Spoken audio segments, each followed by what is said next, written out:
ici le bougainvillier, qui est une star de la chaleur, hein, évidemment, on en trouve aux Antilles, on en trouve dans tous ces pays-là. Pour les bouturés, on choisit un bois aouté. Alors c'est quoi un bois aouté? Ici il est vert, on est au mois d'août, c'est pas mal, hein, donc voilà, ici il est vert, et là il est en train de devenir plus ligneux.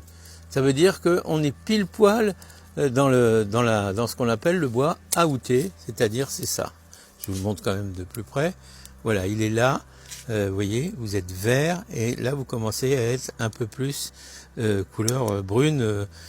Alors on retire les trucs inutiles comme ça, les petites branches qu'on séchait autour, il y en a toujours. Voilà une bouture, elle est bien dégagée, il n'y a rien qui traîne. Vous pouvez essayer de la faire dans l'eau. On met de l'eau, on met un morceau de charbon de bois dans l'eau pour éviter qu'elle ne pourrisse. On peut utiliser des hormones de croissance. Alors deux types d'hormones, celles qu'on aura fabriquées soi-même à partir de l'eau de saule.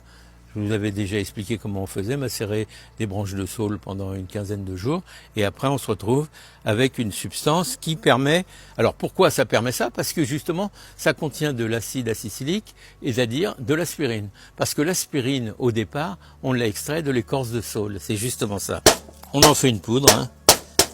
Une fois qu'on a une poudre bien faite, hein, de 3 cachets suffisent largement. Hein. On a ça, on va mettre de l'eau.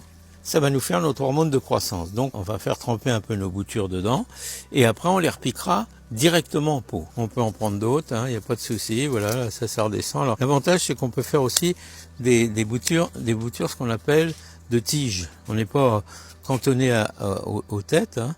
Vous voyez, là on fait ça, hop, hop. Et là on peut tout à fait faire ça. On coupe juste en dessous du nœud là. Hein. Juste pile poil, sec. Une fois qu'on a bien fait tremper nos boutures dans cette mixture, on va pouvoir les mettre en pot comme ça. Et après, si on a des gobelets, on va les mettre comme ça.